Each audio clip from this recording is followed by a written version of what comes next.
বিসমিল্লাহির রহমানির রহিম। আসলে আমার আসন ব্রাহ্মণবাড়িয়া 2 সরাইল আশুগঞ্জ। এটা বরাবরই ইসলামপন্থী, ইসলামী মূল্যবোধপন্থী, জাতীয়তাবাদপন্থী এবং বিশেষ করে বাংলাদেশের সর্ববৃহৎ দল বিএনপি, এই বিএনপির গাঁঠি বলা যায়। তো আমি সেখান থেকে আমার জোটের পক্ষ থেকে আমাকে সেখান থেকে নির্বাচনে প্রার্থী ঘোষণা করেছেন। আমি এখান থেকে নমিনেশন পেয়েছি।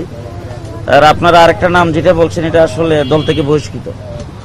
সুতরাং এইখানে যিনি বহিষ্কৃত তার কোনো সমর্থন থাকে না, আর দল তার সাথে কেউ যাবে না। আমি ইনশাল্লাহ ওখানে সর্বস্তরের জনগণ আমাকে সমর্থন করছেন এবং ইতিমধ্যে আপনারা শুনেছেন ব্রাহ্মণবাড়িয়া আলিম উলামায়ে কেরামের দেশ, আলিম উলামায়ে কেরামের জেলা। ওখানকার সর্বস্তর উলামায়ে কেরাম সকলে ঐক্যবদ্ধভাবে আমাকে সেখান থেকে আলিম উলামায়ে কেরামের পক্ষ থেকে একক প্রার্থী হিসেবে ঘোষণা করেছেন। আমি ইনশাল্লাহ ওখান থেকে বিপুল ভোটে বিজয়ী হব, এর মধ্যে কোনো সন্দেহ নেই। আচ্ছা হুজুর, রুইন ফানার আসনে উনি তো নির্বাচন এখন পর্যন্ত নিজে বসবে না এবং তিনি তার কার্যক্রম চালিয়ে যাচ্ছেন। যদিও বিএনপি থেকে বলা হচ্ছে বহিষ্কার করা হচ্ছে, এবং সেক্ষেত্রে আপনার কি মনে হচ্ছে তার সাথে তো কিছু লোকজন যাবে এবং তিনিও একটা অবস্থান সেখানে আছে, তার কি মনে হচ্ছে বিভক্তি হবে না? তাহলে ব্যাপারটা হচ্ছে কি, 1 নম্বর সেটা আমি বললাম তো যে 1 নম্বর হলো সে বহিষ্কৃত, এখন তো সে সেখানকার কিছু না।